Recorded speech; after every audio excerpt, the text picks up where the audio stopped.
우리 앞뒤 좌우에 있는 믿음의 형제 자매들에게 반갑게 인사하도록 하겠습니다. 사랑합니다. 축복합니다. 참 잘 오셨습니다. 네, 오늘 교회에서 아주 큰 축제, 하나님의 나라가 임한 놀라운 사건이 있었습니다. 고기 하나로 많은 사람들이 고기를 구워 먹으면서 천국의 기쁨을 누리는 귀한 시간이었습니다. 왜냐하면 오늘 학생들이 졸업을 오늘 많이 했죠. 혹시 졸업한 친구 오늘 있나요? 손을 한번 좀 들어주시겠어요? 네, 한번 박수 한번 주시기 바랍니다. 네. 얼마나 다니기 싫었겠어요. 네, 드디어 졸업을 해서 이제 또 대학생으로서 또 이제 책임 있는 어른으로서의 그런 삶을 살게 된 것 너무나도 축하드립니다.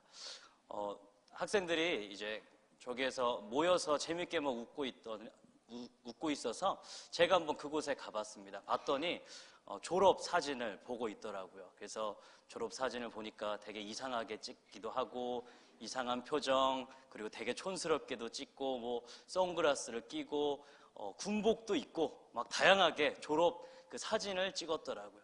그걸 보면서 저는 또 제 과거를 한번 생각해 봤습니다. 여러분들이 보시기에 어떨지 모르겠지만 지금 제가 보기에도 저는 이 정도면 사람이 된 거예요. 네, 과거를 보면 정말 숨기고 싶은 과거의 모습이 있습니다. 키도 조그맣고 여드름도 되게 많이 났고요.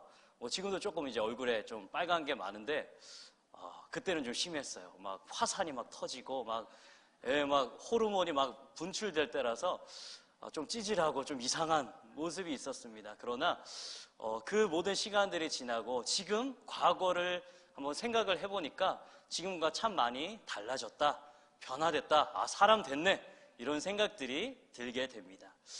우리는 하나님 안에서 엄청나게 극적으로 완전하게 변화된 신분이다라고 성경은 계속적으로 우리에게 이야기하고 있습니다. 그래서 성경의 이야기를 들어보면 한때는 우리가 어떠한 존재였지만 이제는 예수 그리스도 안에서 완전히 새로운 피조물이 되었으며 과거에는 하나님의 심판을 받아 마땅한 자였지만 이제는 하나님의 사랑을 받은 자다, 완전한 역전이 일어난 것에 대해서 성경은 계속적으로 우리에게 이야기하고 있습니다.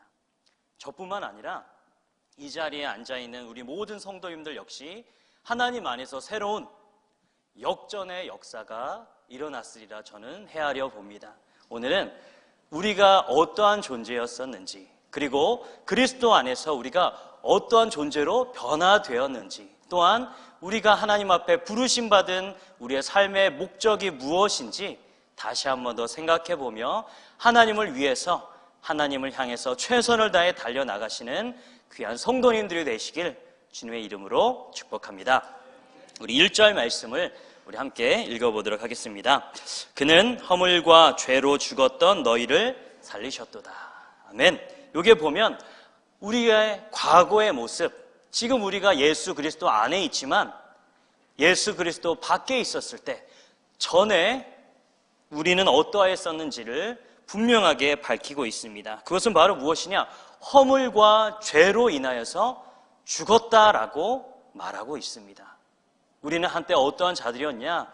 그리스도 밖에 있었을 때 죽어 있었던 자입니다. 왜냐하면 하나님께서 아담과 하와에게 이 에덴 동산을 그리고 그 안에 있는 모든 열매를 다 먹게 하셨으면서 절대로 이것은 먹어서는 안 된다고 한 것이 있었습니다. 그것은 바로 선악을 알게 하는 선악과 나무의 열매는 절대로 먹어서는 안 된다라고 명령하셨습니다. 왜냐하면 이 선악과를 먹게 되면 죽게 되기 때문에 절대로 이것을 먹어서는 안 된다라고 하나님께서 명령하셨습니다.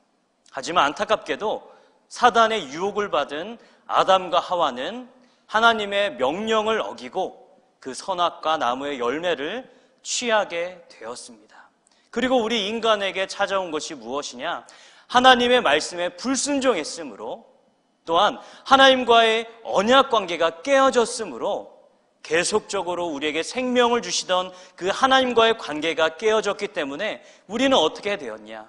더 이상 생명을 공급해 주시는 하나님이 계시지 않기 때문에, 하나님과 단절되었기 때문에 우리는 죽었다라고 성경은 분명하게 이야기하고 있습니다. 우리의 과거의 모습은 어땠냐? 죽어있는 존재였습니다. 아무리 돈이 많다 하더라도, 아무리 성공한 것처럼 보인다 할지라도, 많은 것을 가졌다 할지라도 그의 내면 깊숙이 살펴보게 되면 그 마음속에 무엇이 있습니까? 하나님을 떠나 있기 때문에 공허한 마음이 그의 마음속에 가득합니다. 그를 붙잡는 하나님이 계시지 않기 때문에 여러 가지 사건에 의해서 휘둘리고 넘어지고 쓰러지게 됩니다. 그리고 인간이 해결할 수 없는 죽음이라는 큰 문제 앞에 절망하고 두려워할 수밖에 없는 것, 이것을 다 통틀어 말한다면 우리 인간은 하나님 밖에 있을 때 우리는 죽어있다라고 성경은 분명하게 이야기하고 있는 것입니다. 바로 1절, 우리가 그리스도 밖에 있었을 땐 어떠한 존재였냐? 우리는 바로 허물과 죄로 인하여서 죽었던 자들이라 말하고 있습니다. 또한 2절에 보면 또한 우리가 어떠한 상태였는지 알려주고 있습니다. 읽어보겠습니다. 그때 너희는 그 가운데서 행하여 이 세상 풍조를 따르고 공중의 권세 잡은 자를 따랐으니 곧 지금 불순종의 아들들 가운데서 역사하는 영이라. 또한 이것과 관련해서 3절은 전에는 우리도 다 그 가운데서 우리 육체의 욕심을 따라 지내며 육체와 마음에 원하는 것을 하여 다른 이들과 같이 본질상 진노의 자녀였다라고 말하고 있습니다. 하나님을 떠난 자들 어떻게 살아갈 것인가? 하나님께서 계속적으로 주셨던 그 평안함을 다른 것에서 찾기 시작했습니다. 세상에 있는 여러 가지 쾌락들, 세상에서 약속하는 행복, 일시적인 행복을 추구하며 나무와 돌, 눈에 보이는 자연들을 섬기며 또한 쉽게 맛볼 수 있는 쾌락을 누리며 이 세상 풍조 가운데 그 속에 살아가고 있었다라고 말하고 있는 것입니다. 우리가 하나님 전에 있을 때는 하나님의 말씀을 기준으로 살지 않기 때문에 무엇이 기준이 되냐? 그냥 내 마음에 내가 하고 싶은 것, 내가 옳다고 생각하는 것, 내가 좋아하는 것, 이것이 바로 기준이 되어서 내 마음대로 살아가는 삶을 살게 되었던 것입니다. 우리를 창조하신 하나님의 목적대로 하나님의 기쁨에 따라 살아가는 것이 아니라 이 세상 풍조를 따라 쾌락을 따라 정욕을 따라 욕심을 따라 우리가 살아갔다라고 말하고 있습니다. 그래서 로마서 1장에 보면 1장과 2장에 보면 우리 인간이 하나님을 떠났기 때문에 수없이 많은 죄악의 목록들이 가득히 그곳에 적혀 있습니다. 우리가 하나님을 떠났기 때문에 끊임없이 다른 것들을 추구함으로 우리는 계속적으로 하나님의 진노를 쌓는 본질상 진노의 자녀였다라고 오늘 성경은 분명하게 우리의 과거의 모습이 이렇다라고 말하고 있는 것입니다. 이런 자에게 남은 것은 무엇일까요? 우리가 다른 사람에게 실수할 때 그 사람에게 용서를 구하는 것 쉽지 않은 일입니다. 왜냐하면 내가 그 사람에게 철저하게 낮아져야 되니까 겸손한 마음이 있어야지만 그에게 미안함을 말할 수 있습니다. 또한 우리가 어떤 범법을 저질렀을 때 작은 것 하나 훔쳐서 감옥에 갈 때도 사람에게 지은 죄도 이 정도 큰데 이 모든 세상을 창조하신 하나님, 이 모든 세상을 운행하시는 그 하나님 앞에 진노를 쌓았다면 우리에게 찾아오는 그 심판의 무게는 얼마나 크고 무시무시하며 두려운 것이겠습니까? 그래서 성경은 우리가 어떠한 자녀이냐? 본질상 진노의 자녀였다라고 우리의 절망적인 상태를 말하고 있는 것입니다. 하지만 우리는 이곳에서 끝나지 않았습니다. 하나님께서 우리를 향한 끊임없는 사랑을 통해서 우리를 향하신 하나님의 그 크신 긍휼하심과 은혜를 통해서 우리를 그냥 그저 죽음 가운데, 심판 가운데, 진노 가운데 내버려 두시지 않으셨습니다. 어떻게 보면 1절부터 3절의 말씀이 우리 과거 전의 모습이었다면 4절부터 7절까지의 말씀은 우리의 새롭게 변화된 우리가 그리스도 안에서 얻게 된 놀라운 은혜에 대해서 4절부터 기록하고 있습니다. 4절을 우리 함께 읽어보도록 하겠습니다. 긍휼이 풍성하신 하나님이 우리를 사랑하신 그 큰 사랑을 인하여. 아멘. 여기에 보면 누가 이 놀라우신 구원의 일을 이루셨나가 나와 있습니다. 누구냐? 우리가 최선을 다해서 착한 일을 해서, 우리가 열심히 지식을 쌓아서 배워서 하나님 앞에 나아가서, 아니면 우리의 멋짐을 통해서 이 일들을 이루었다라고 말하고 있지 않습니다. 4절에서는 이 구원의 주체가 분명하게 나와 있습니다. 그것은 바로 무엇이냐? 긍휼이 풍성하신 하나님이라고 이야기하고 있는 것입니다. 우리의 구원에 있어서 철저히, 우리의 구원은 어디서부터 시작하냐? 철저히 긍휼하신 하나님으로부터 시작한다는 이 사실을 믿으시기 바랍니다. 우리는 하나님 앞에 구원에 있어서 조금 더 자랑할 것이 없습니다. 조금 더 하나님 앞에 행위로서, 아니면 우리의 잘남으로서 내세울 것이 하나도 없습니다. 오직 긍휼하신 하나님, 사랑이 많으신 그 하나님의 그 사랑을 통해서 하나님께서 이 크신 구원을, 이 놀라우신 구원을, 이 위대하신 구원을 이루셨음을 성경은 분명하게 이야기하고 있습니다. 5절은 이렇게 이야기합니다. 허물로 죽은 우리를 그리스도와 함께 살리셨고. 아멘.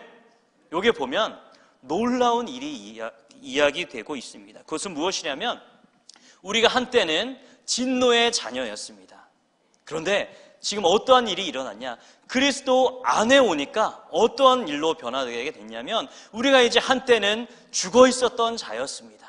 하나님의 심판 가운데, 두려움 가운데 떨 수밖에 없는 자였지만, 이제는 우리가 어떠한 자가 되었냐? 바로 그리스도와 함께 살리심을 입었다라고 말하고 있는 것입니다. 살리심을 입었다, 다른 말로 부활에 참여하게 되었다라는 것입니다.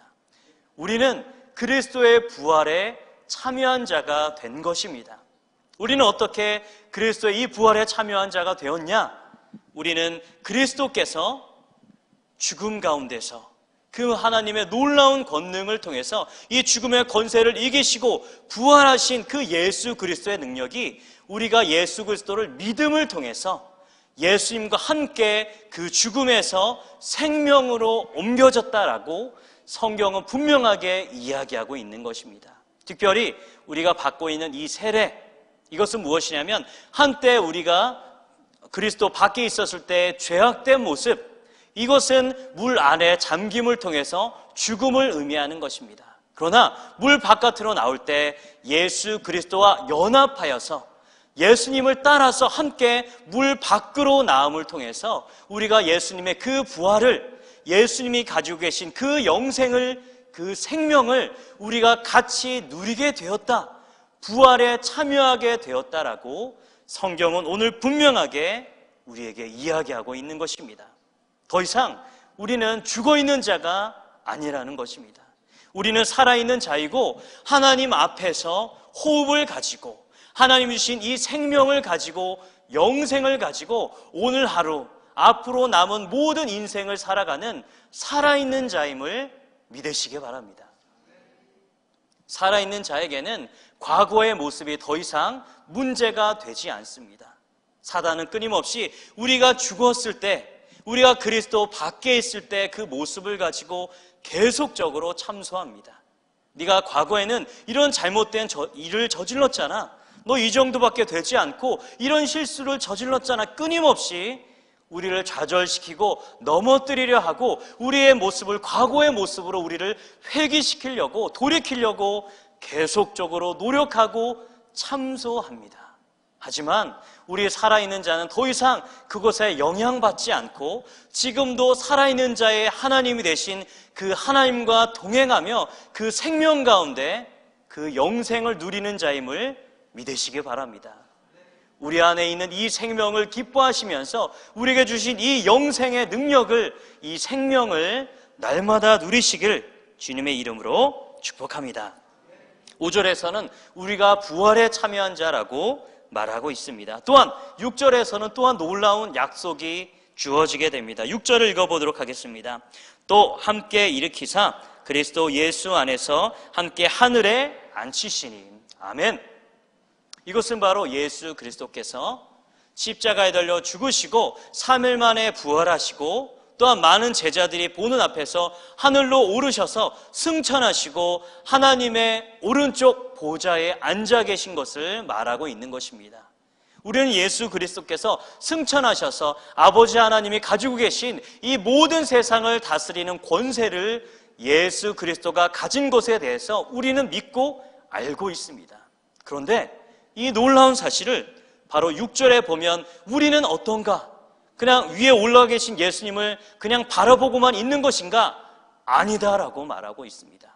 6절은 뭐라고 이야기하냐면 우리가 그리스도 안에서 함께 어떻게 되었다라고 말하고 있죠? 함께 일으키사라고 말하고 있는 것입니다.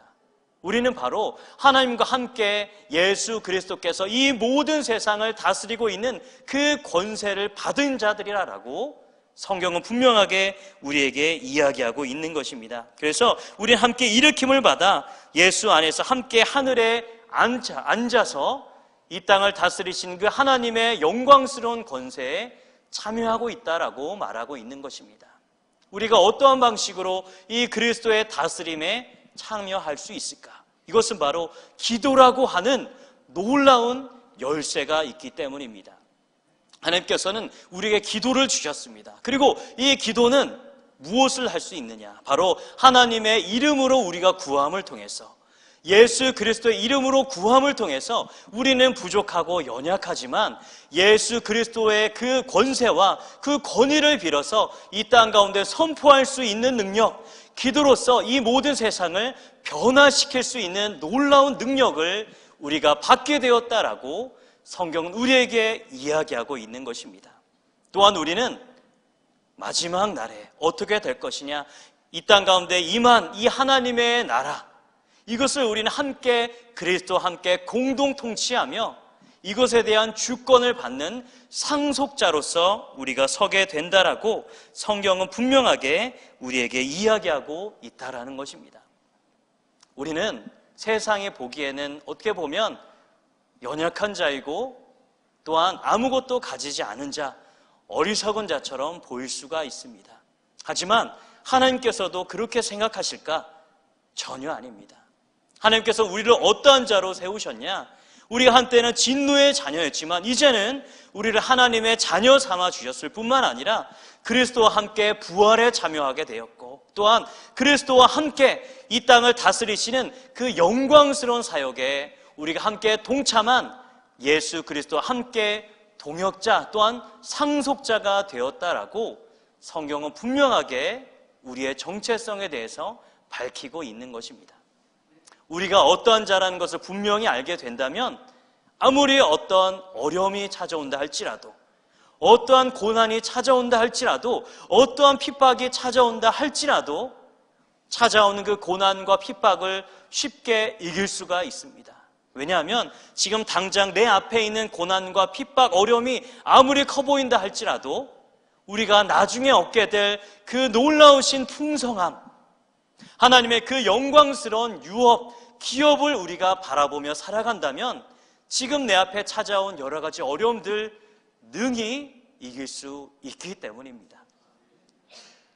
우리에게 찾아온 하나님의 복, 우리를 향하신 하나님의 그 크신 계획을 날마다 바라보고 믿음을 통해서 우리에게 찾아오는 수없이 많은 고난의 문제에서도 흔들리지 않고 과거로 돌아가지 말고 끊임없이 하나님 안에서 승리하시는 귀한 성도님들의 삶이 되시길 주님의 이름으로 축복합니다. 오늘의 이 말씀은 끊임없이 우리가 어떠한 자였는지 계속적으로 이야기하고 있습니다. 또한 하나님께서 우리를 이렇게 하나님의 자녀, 상속자, 또한 함께 다스리는 동역자로서 부르신 분명한 목적이 또한 오늘 성경에 나와 있게 됩니다. 그것은 무엇이냐면 바로 10절 말씀은 분명하게 우리에게 이렇게 이야기하고 있습니다. 우리 10절 말씀을 우리 함께 읽어보도록 하겠습니다. 시작!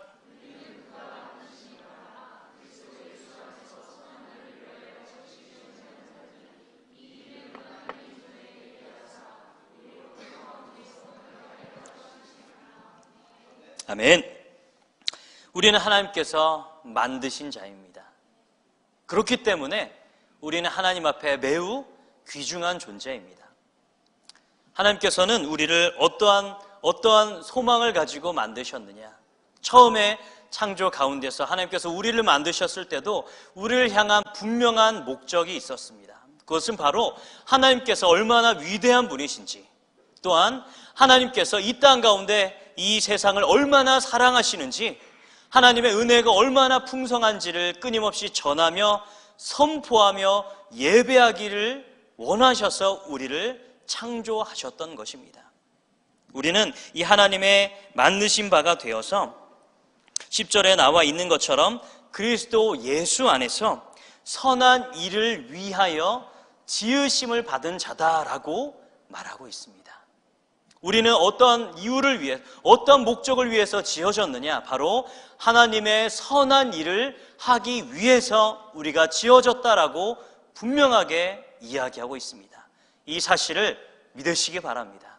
우리 두 명씩 짝을 지어서 우리 상대방을 바라보며 이렇게 좀 서로를 깨우쳐 주었으면 좋겠습니다. 당신은 하나님의 선한 일을 하기 위해 지음을 받았습니다. 선포하겠습니다.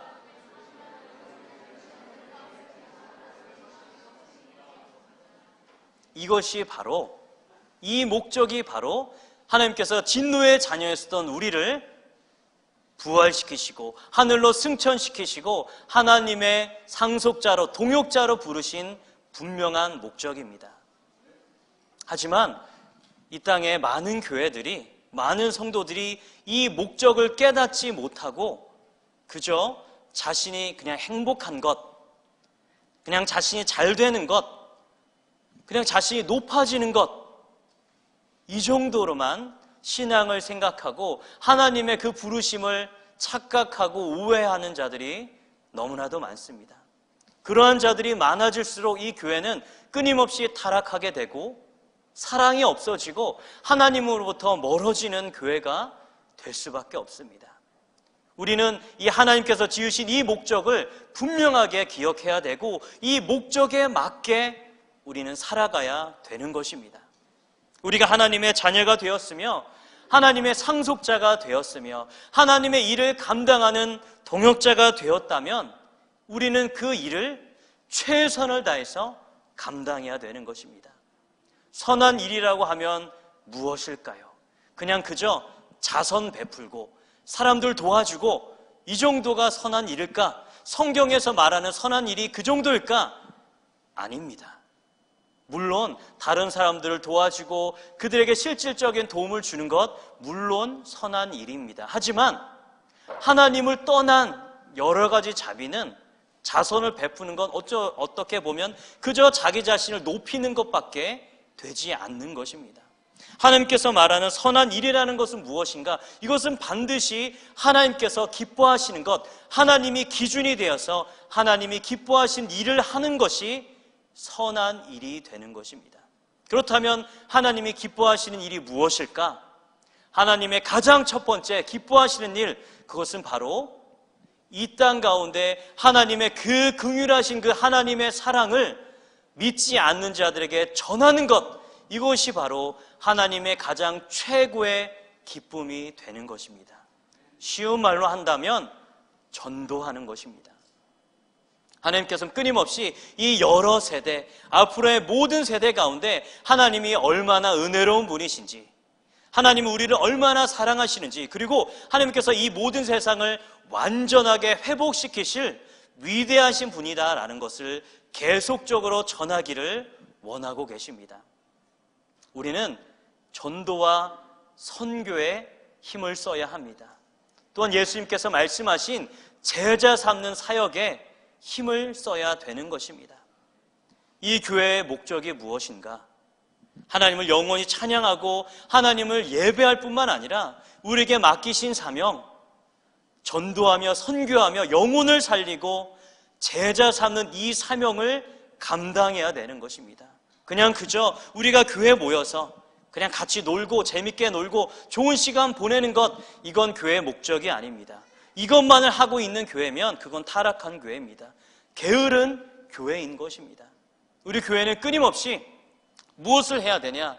나아가서 전도하며 그리스도가 얼마나 위대하신 분이신지, 하나님의 사랑이 크신 분이신지를 계속적으로 전하는 전도의 공동체, 선교의 공동체, 제자 삼는 공동체, 사명의 공동체가 되어야 하는 것입니다. 전도와 선교 결코 쉽지 않습니다. 저는 참 요즘에 감동받은 것이 무엇이냐면 남성교회 회원께서 계속 금요일마다 모이셔서 계속적으로 전도를 하셨습니다.